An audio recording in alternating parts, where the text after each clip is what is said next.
मिथुन राशि फल जनवरी माह 2025। जन्म राशि के आधार पर मिथुन राशि के जीवन में होने वाले महत्वपूर्ण परिवर्तन, बदलाव, नए वर्ष की आगाज का एक महत्वपूर्ण विश्लेषण आपको बताएंगे इस खास कार्यक्रम में।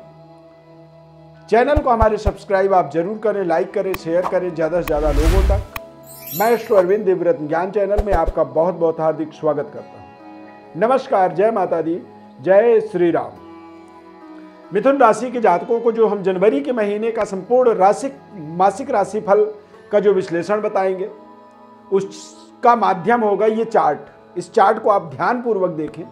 इस चार्ट के माध्यम से ही आपके जीवन में बड़े बड़े परिवर्तन, बदलाव इस जनवरी के महीने में होने वाले हैं। सबसे पहले तो नए साल की आपको ढेर सारी हमारी तरफ से शुभकामनाएं। मिथुन राशि के जातकों के लिए महत्वपूर्ण जो ग्रह योग हैं, जैसे कि शनि और शुक्र का आपके भाग्य में गोचर होना, सूर्यदेव और मंगल ग्रह का जरूर आपके लिए थोड़ा सा चुनौती पेश करने का योग बन रहा है, क्योंकि सूर्यदेव अष्टम भाव में गोचर करेंगे और मंगल आपके द्वितीय भाव में।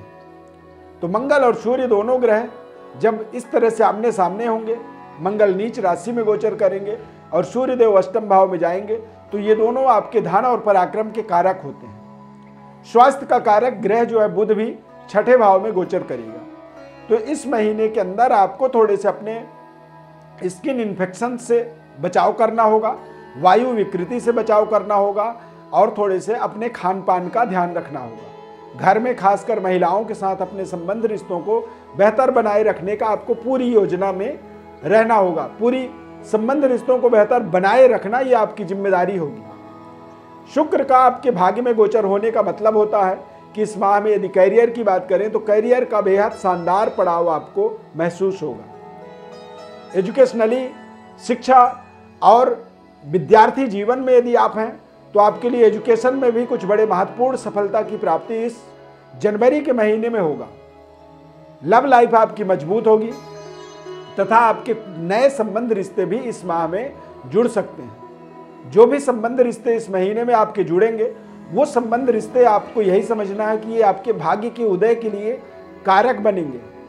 भाग्योदय का एक विशेष संयोग यहाँ पर बनेगा और यदि नए संबंध रिश्तों पर आप पूरी विश्वसनीयता रखते हैं, पूरी भरोसा रखेंगे, तो निश्चित रूप से आपके जीवन के भाग्य उदय का एक बहुत बड़ा सर्टिफिकेट की तरह, प्रमाण पत्र की तरह ये रिश्ता आपके जीवन में काम कर सकता है। कारोबार व्यापार के दृष्टिकोण से देखेंगे तो बृहस्पति ग्रह का गोचर द्वादश भाव में शुक्र और गुरु, ये दोनों ग्रह कहीं ना कहीं शुभ फल देते हैं। शुभ फल देने का मतलब होता है कि व्यापारिक असफलता में सफलता का रहस्य होता है। व्यापार में किसी भी तरह की कोई रुकावट आपको मिल रही थी तो द्वादश भाव में गुरु के गोचर होने से और खासकर गुरु के वक्री होने से अब आप फिर से अपने उन समस्याओं का, रुकावटों का, परेशानियों के कारण को आप समझ पाएंगे। यदि व्यक्ति को अपने जीवन में अपने असफलता का कारण समझ में आ जाए तो उस व्यक्ति के तरक्की से दुनिया की कोई ताकत उसको रोक नहीं सकता है। क्यों? क्योंकि आपके जीवन में जो समस्या है, आपने उसका समाधान ढूंढ लिया। समस्या का समाधान मिल जाना ये आपके जीवन का एक बहुत बड़ा उपलब्धि बन सकता है। इसीलिए आपको अपने व्यापारिक डेवलपमेंट की योजनाओं पर पूरी काम करना होगा। बृहस्पति ग्रह देवताओं के गुरु होते हैं। बृहस्पति ग्रह जो भी अपना प्रभाव देते हैं या जिन जगहों के वो कारक होते हैं, तो वहां पर कई बार देखा जाए तो उन जगहों से संबंधित विषयों के अंदर ज्यादा से ज्यादा गोपनीयता रखना आपके लिए बहुत जरूरी होता है। पारिवारिक सुखद एनवायरनमेंट की प्राप्ति जरूर होगी और आप परिवार के साथ किसी नए जगह पर यात्रा भी इस जनवरी के महीने में कर सकते हैं। खासकर धर्म स्थल, धार्मिक यात्रा, तीर्थ यात्रा जैसे शुभ संयोग के योग बन रहे हैं। यहां पर यदि देखेंगे तो शुक्र और शनि की युति आपके भाग्य में बनेगा। तो शुक्र और शनि की युति भाग्य में बनने का मतलब होता है कि कुछ ऐसे महत्वपूर्ण जीवन में संबंध रिश्ते भी जुड़ेंगे, व्यापारिक, जो आपके भाग्य को बदल सकते हैं। करियर कार्य क्षेत्र में भी आपकी डेवलपमेंट एक भाग्योदय कारक कह सकते हैं। जिस जगह में आपका भाग्योदय होगा उस जगह तक पहुंचने का आपको जनवरी के महीने में रास्ता जरूर मिलेगा। बृहस्पति ग्रह की जो दृष्टि है वो आपके चतुर्थ भाव में है। तो चतुर्थ भाव में दृष्टि होने से नए भूमि भवन की प्राप्ति होना या नए भूमि भवन की प्राप्ति के लिए आपका एक प्रयास हो जाएगा जनवरी के महीने में।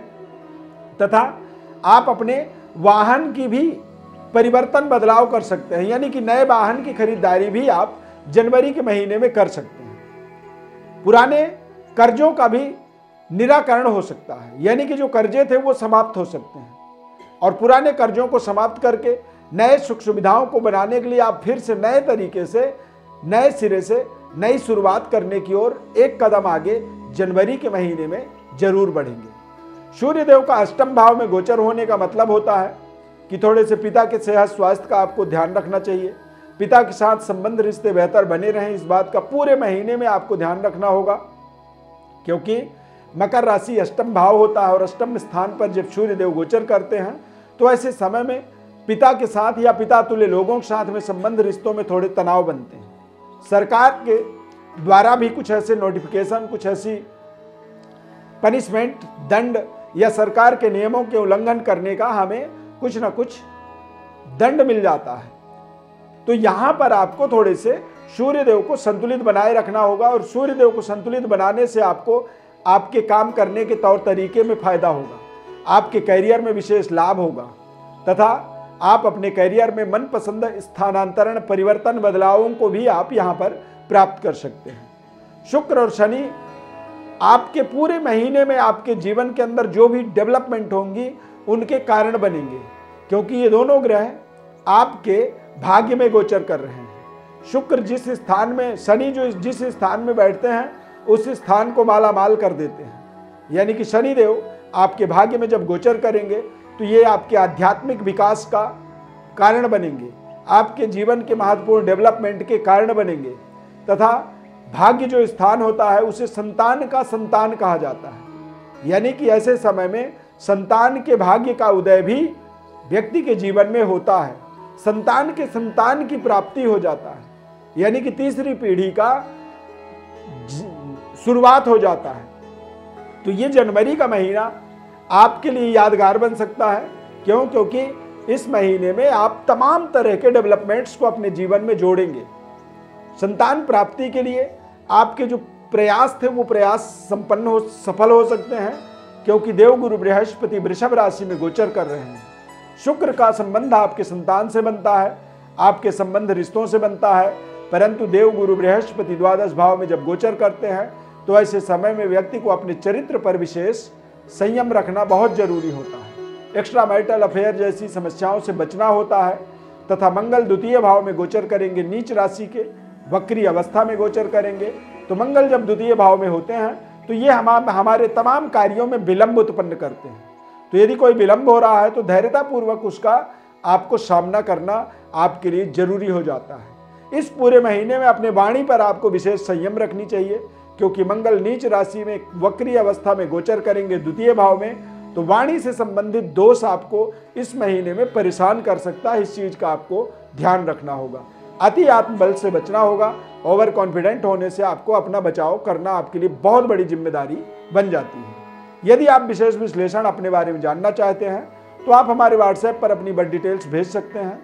आपको हमारे द्वारा संपूर्ण विश्लेषण निःशुल्क रूप से हम बताएंगे। एक बार पुनः आपको नए साल की ढेर सारी हमारी तरफ शुभकामनाएं।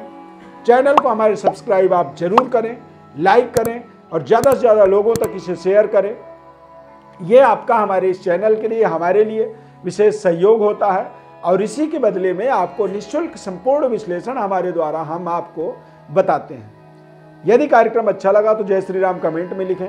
इस खास कार्यक्रम से जुड़ने के लिए बहुत बहुत धन्यवाद। जय श्री राम।